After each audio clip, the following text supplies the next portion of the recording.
That's good. I think I've already scared a few people off. This is the lamest thing about making a little video is that you're sitting in the beautiful shade. I got the shade today because my little pale skin cannot handle the outside sun. And there was another couple walking up, probably hoping to have a picnic or some nice thing. And I've scared them off. Oh, I'm a nasty boy. I'm a nasty boy. I don't really know if I have the chutzpah today. I don't really have it in me. It is dead hot. It is a dead hot summer and everything feels brutal.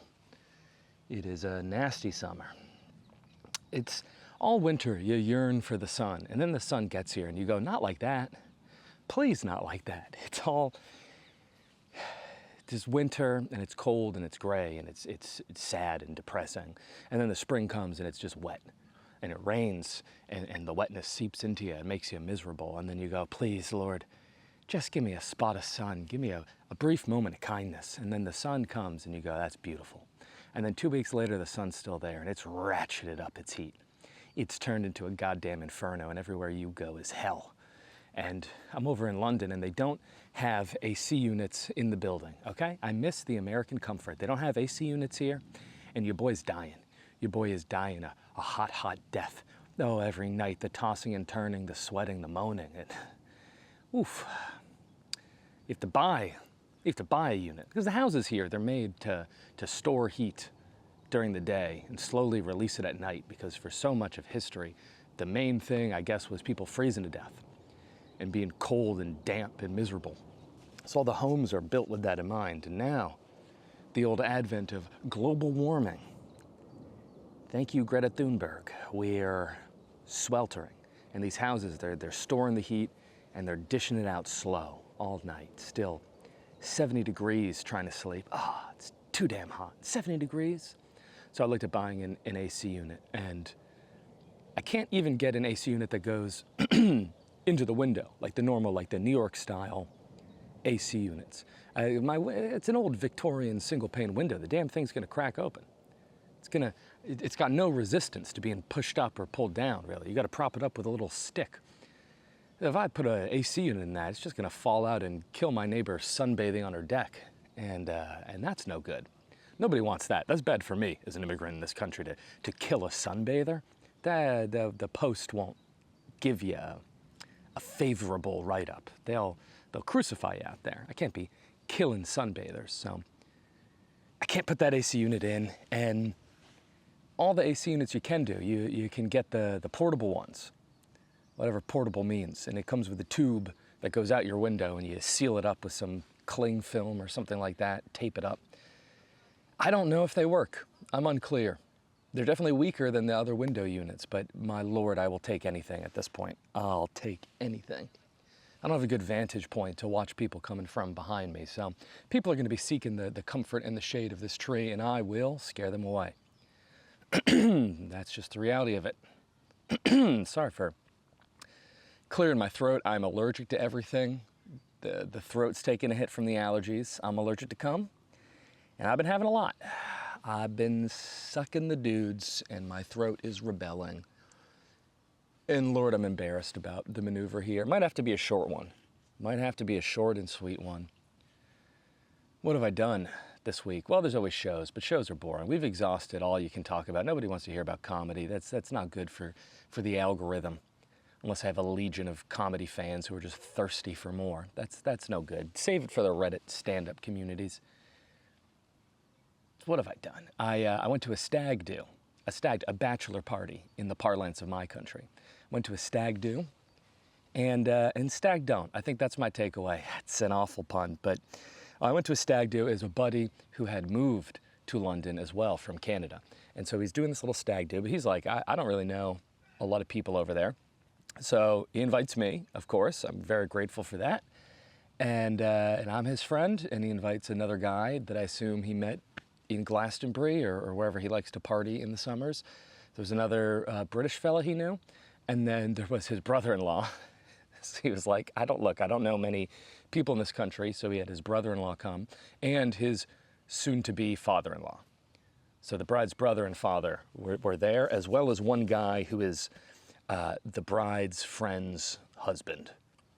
So we were searching deep for some people to come on this bachelor party. And we meet up. You know, it's the awkward pleasantries. We don't really know anyone. And you're doing the talking and all the icebreakers, you know, 2 truths and a lie. No, whatever bullshit guys talk about, we're doing. And this one new friend, Ian, the husband of the friend of the bride, real wild card. And every bachelor party needs a wild card. You need one guy who's got a few screws loose, who's got nothing to live for. Maybe he does. I don't mean to say that. He's a child, but he's a few sheets to the wind. He's a wild boy. He wants to relive his youthful days in university. He wants to have a good time. And he's just really trying to ratchet it up the whole time. So we're just having drinks. Nobody knows each other, getting all pleasant with it. And he's like, oh, I think we need to do a shot. And it's 3 p.m. on a Saturday. You know, we started real early. We started at like 1 or 2. It's 3 p.m. and he's like, we have to do a shot. And you do the whole thing. We're like, no, I can't. My God, a shot would kill me. And then you do the shot. You have to accept the shot because there is kind of a bachelor party ethos. You go, look, we're not doing the whole thing. We're not being obnoxious. We're not really just, you know, doing cocaine and poppers, whatever people are doing on bachelor parties. We're not taking shrooms and going to the woods to hunt elk. You know, it's pretty low key. But he gets the shot going. And it was a shot of moonshine. That's like 2 shots. 2 shots in one. So now your throat's burning, but you know, it kind of galvanizes the people. Nobody knows each other. A little shot of shine, a few beers, that really does bring the people together. And the night continues, and we keep drinking. Everywhere we stop, he's buying shots. And then not just shots, but like the Red Bull Jaeger bombs, which, my Lord, if you're in your 30s, you cannot be doing Jaeger bombs. Oh my God, it's not even the alcohol, it's the caffeine that'll kill me. We had 3 of these Jaeger bombs. I'm like, brother, my heart is palpitating. I might be going down at any minute.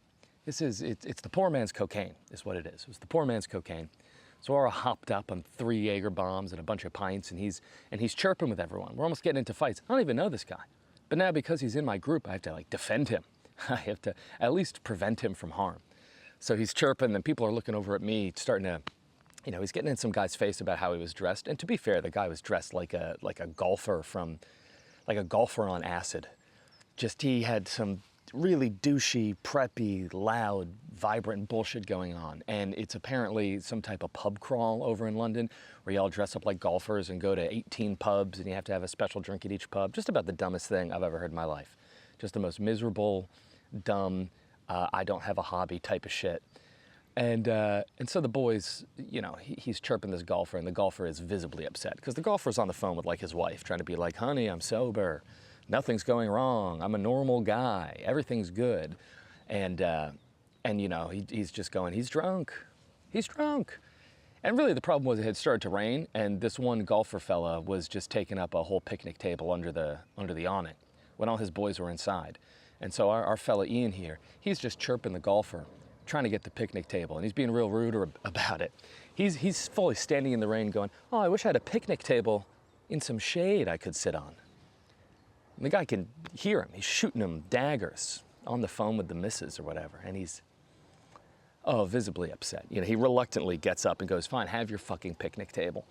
And then our boy Ian's like, oh, thank you, sir. Oh, you're so kind. You know, he's really laying it on thick. He's a charming fella. He's an asshole, but he's a charming fella.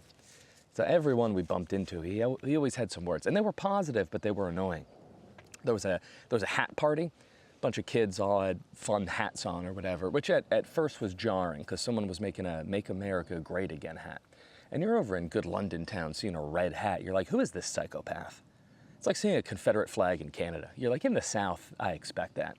In the North, I go, you're a racist. You're a racist. This isn't even a part of your culture. You're severely misguided. You've got hate in your soul. But you see a Confederate flag in Canada and you go, boys, we got to leave. Because this guy is living outside the confines of society. He's got nothing to lose, and he doesn't have a care in the world. That's a dangerous fella. So you see a red hat in London, you go, this boy's looking for a confrontation. But it was just a fun hat party, or a weird hat party, which I guess diffuses it a bit. It's a bit strange. I think in the future, you know, it's like going to a dress-up party with a swastika armband on. You're like, yes, technically it is a costume, but it's a costume we wish you did not wear. We severely wish you hadn't dressed up like Hitler at the quinceañera or whatever. I don't know. So this is a hat party, and of course Ian's drunk as a skunk, and he's walking up, and he's he's going, oh, can I try your hats on? He's trying everybody's hats on. Some guy had like a handmade LED Raspberry Pi bullshit wires running up the arm, controlling like a little sign on his hat. And he's like, oh, he's just taking the hat. Oh, let me try that on. Let me try that on. And the girls next to the guy are screaming, it's connected with wires. You're going to pull the battery out. You're going to break it. Ian doesn't care. The boy's 3 sheets to the wind. Eventually, he convinces the person with the squid hat to let him try the squid hat on. He's got the squid hat on. He's taking photos of it. He's having the best time of his life, you know. And I'm pretty drunk at this point. It's probably 6 or 7 p.m.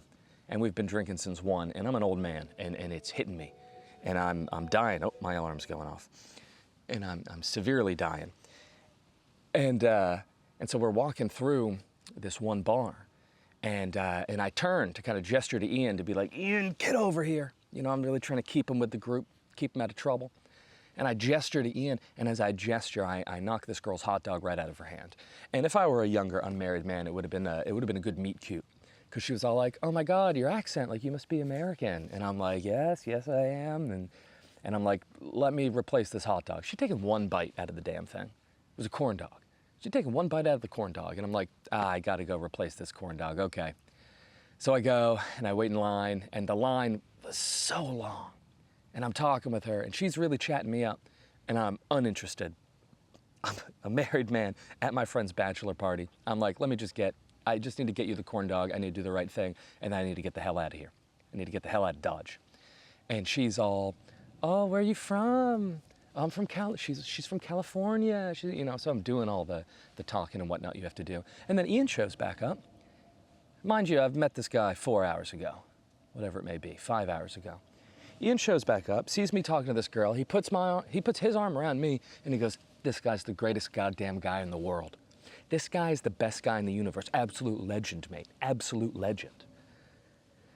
And you're like, Ian, please don't chat me up with this lady. Please don't wingman me right now, because I am trying to be polite but uninterested, and I do not want this to continue. I just need to buy this lady a corn dog because I've desecrated the previous corn dog. An American smashing a corn dog to the ground. What a goddamn travesty. What an image of our time. So please don't do this. But he's relentless. He's like, oh, he's the greatest guy ever. You should get his number. You should get his number. And all this stuff. And you can't tell him to stop. So eventually I just have to start loudly being like, oh yes, well, my wife's joining us in a few minutes. And that is the ultimate get out of talking to a girl who's interested in you card. If there's a lady who's interested in you, you just loudly mention your wife 48 times. I understand being a younger man when you'd go to chat someone up and they'd be like, well, my boyfriend's coming later. And you're like, message received. Message received. So I was at a college party one time, and my friends were pretty drunk. And the night was getting long. Everyone was having a good time. And there was this woman, this girl, beautiful, in the kitchen. Towards the end of the night, people end up in the kitchen. She's in the kitchen, lovely dress on, and I was saying something, asking her to pass me something, and she's doing it in some like medieval accent. She's doing an improv scene. And I was delighted with this. At that age, I meet the quirky improv girl who's drunk and having fun and seems interesting. So I start improving back, and I'm like, oh yes, my fair maiden. I don't know what I said. It probably wasn't cool if you look back on it now. But for a 21-year-old loser with a penchant for improv, meeting this is the Manic Pixie Dream Girl era. This is 500 Days of Summer. And I'm doing this scene, and I'm like, this is how I meet my wife. I do an improv scene in a kitchen at 3 a.m. with this woman. And the second I engaged with her, 3 random dudes were like, she has a boyfriend, and they're like pulling her back. And then that's the moment you turn to your boys and you're like, well, we should leave now. We should leave because they've taken it as a great offense that I would try to flirt with this woman, and that's fair. I wasn't trying to flirt. I was trying to flirt, but I wasn't trying to wreck any homes, put myself into a position where I'm not welcome, so you leave. What was the point of saying all that? Anyway, so Ian's a nightmare. He's drunk as hell. He's back up. The father-in-law's making fun of him. The brother-in-law's making fun of him. Everyone's like, Ian, Jesus Christ. And then he takes out his phone. He's got like 40 missed calls from his wife and this huge text thread. And he goes, I was supposed to be home 3 hours ago. We're like, Ian, what are you doing here? The boy's got 2 kids and a wife at home. And he's showing us the videos. He's like, look how cute my kid is. And it's a video of the kid being like, Daddy, please come home. His wife's putting the kids up to some shaming, putting the kids up to the camera and being like, Dad, please come home. And he's like, oh, look at how cute my kid is. And we're like, Ian, you need to go home to your father. You need to go home. You shouldn't be here. It's, I don't know. I don't know as far as bachelor parties go, how insane that was. I think it's absolutely low-key. Absolutely. And then I ate pizza, and then I went home. And that's the bachelor party story. This is not going to be a hot ep. This is not going to be good crack. The Crow from last week is back, though. If you remember the Crow has been screwing with me. The Crow has been getting in my head. He's in my dreams, and I'm losing my mind because the Crow keeps coming over, looking at the camera and trying to peck the hell out of it.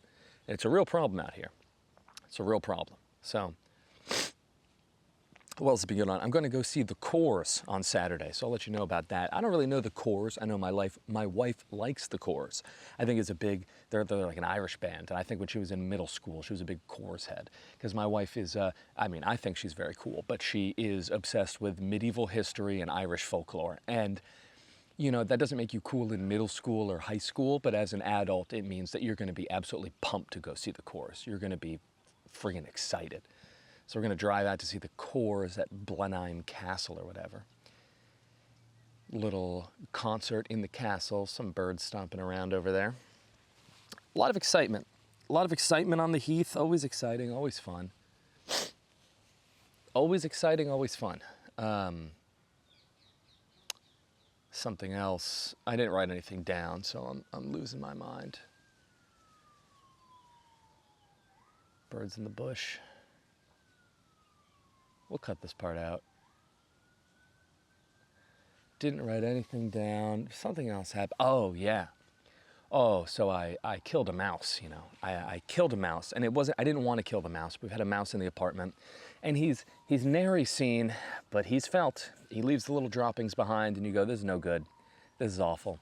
And a mouse is just a bad roommate. They come through, they try to eat your flour, they shit on the floor. And they're a real nightmare. And they're fast, wily motherfuckers, and they're very smart. So I'd put up the humane traps. It's like a little tube with a latch on the front. You put peanut butter in there, and you just hope, hey, go inside and let the latch close on you. And then I'll take you out here. I'll take you 5 miles away from home, and I'll dump you in a field, and I'll hope for the best. But these mice are smart. He ate his way around the latch. He didn't step on it. Maybe he's seen these before. Maybe he had a brother who got abducted. You know, I read that mice, when they've seen another mouse get stuck in a trap, they learn. Obviously, you would too. If your buddy stepped into a bear trap in the woods and got his legs shorn off, you'd be like, I'm going to check the ground a little more closely. I'm going to look for a bear trap on the ground so that fate does not befall me as well. So, of course, he's a smart guy. But he had to go. And he was a real nuisance. And I finally broke down, and I brought the kill traps. I bought the kill traps, and I didn't feel good about it. I put a little peanut butter on one. I put it back there, and it was there for like 5 days, nothing. And I figure, you know, he's got plenty of other houses to hit.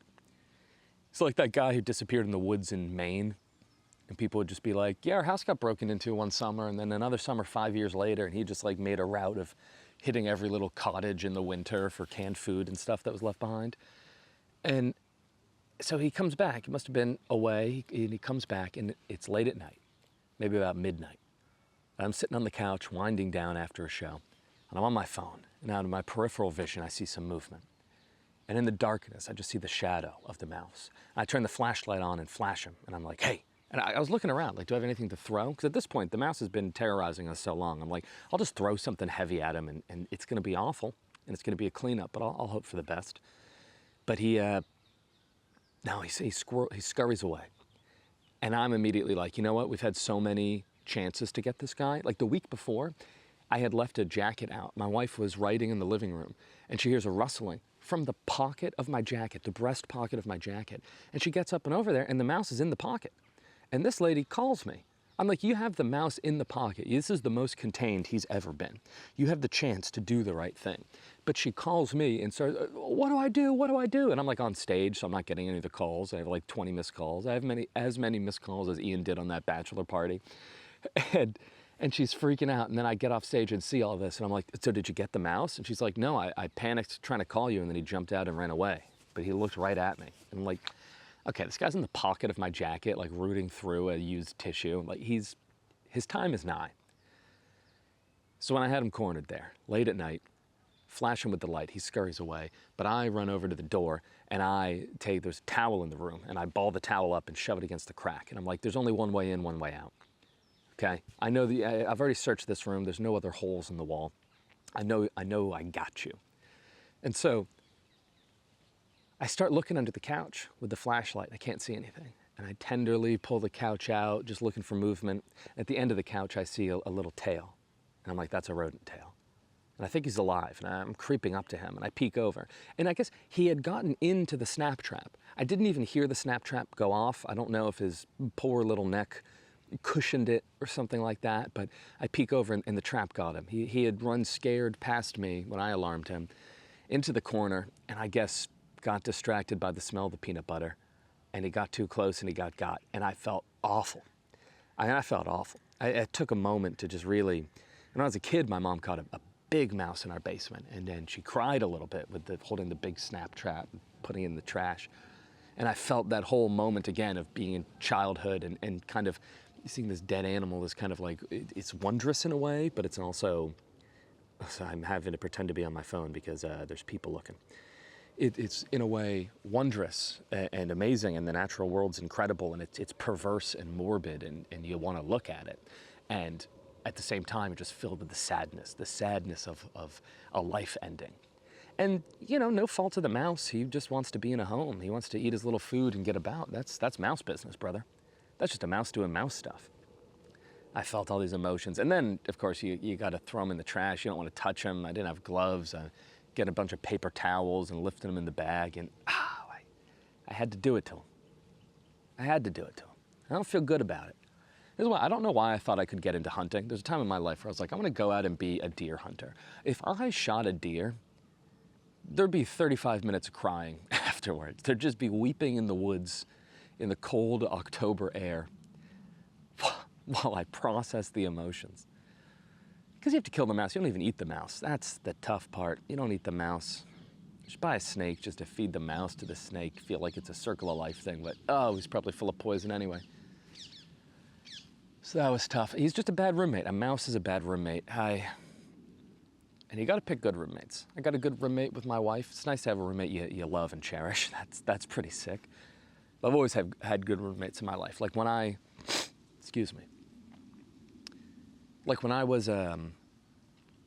was, I've always had good roommates, that's what I'm trying to say. I've always had good roommates in my life. I used to live with 4 19-year-old girls. No, that's not it. I've always had good roommates in my life.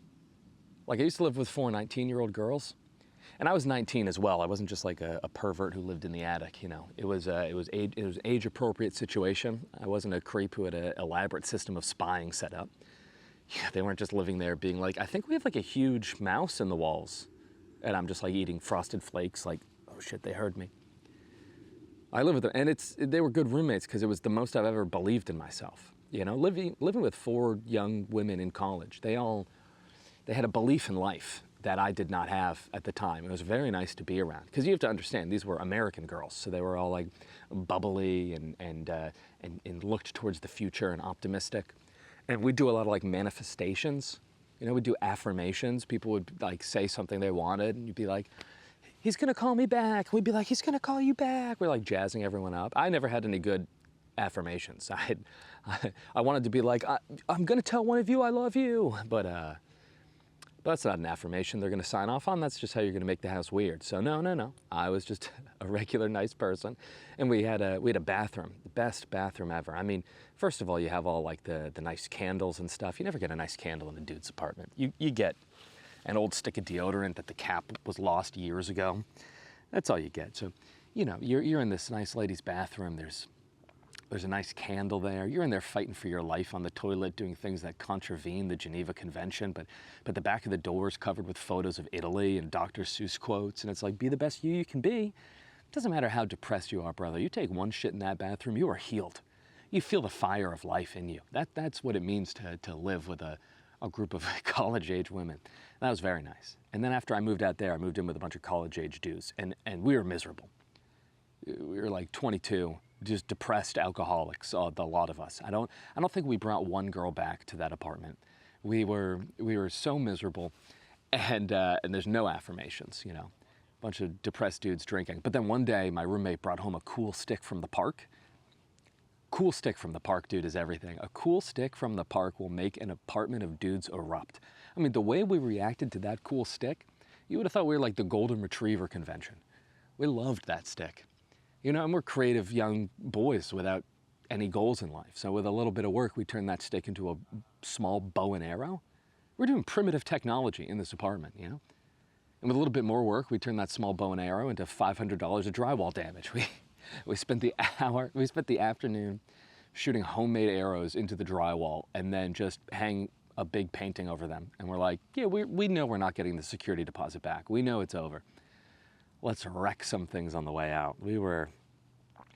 It's tough because young dudes, they don't know how to be yet, and they just drink alcohol way too much and they're depressed. At least me and my friends. But yeah, other people, they seem to be goal-oriented and have things figured out, but we had no idea what the hell we were doing.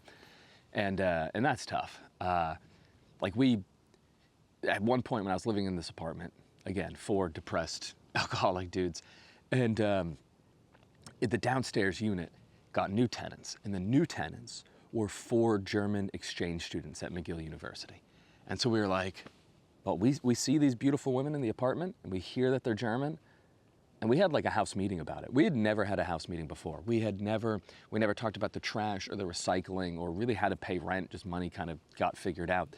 But we had a house meeting being like, we need to invite these women back to our apartment and show them that we're normal, cool guys. And we were like, everyone's got to be cool. And we had never been cool in our life before. So this was a challenge. And we invited them up, and they had said yes one Friday night, and they all come up.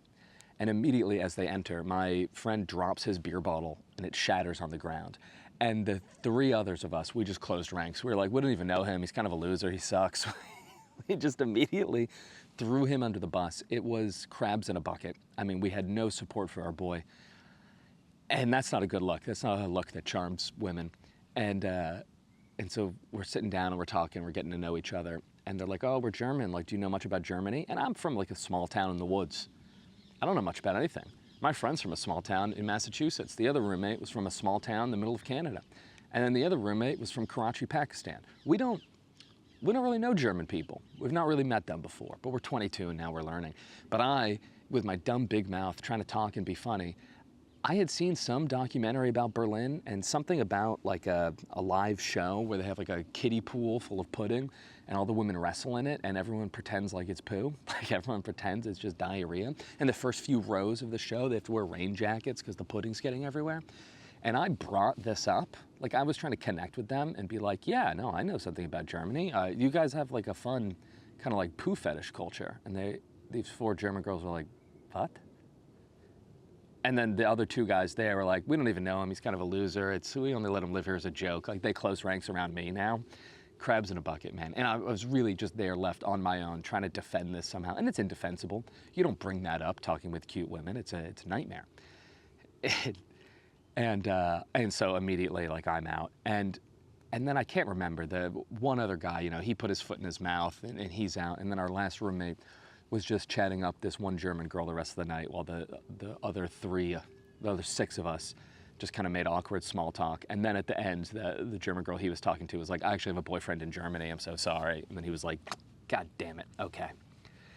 And yeah, well, we never got laid. And that's what we deserved because we were just 4 alcoholic losers. And you have to do something with your life to charm another person. And we hadn't done any of that. We hadn't done that one bit. What's the ending to this whole thing? I should probably get going. Should probably go. Talked about roommates, talked about the stag party, talked about a nice little field. Oh, there's a new war? There's a new war. You guys excited about the new war? I don't really care for the old war. I'm not excited for the sequel.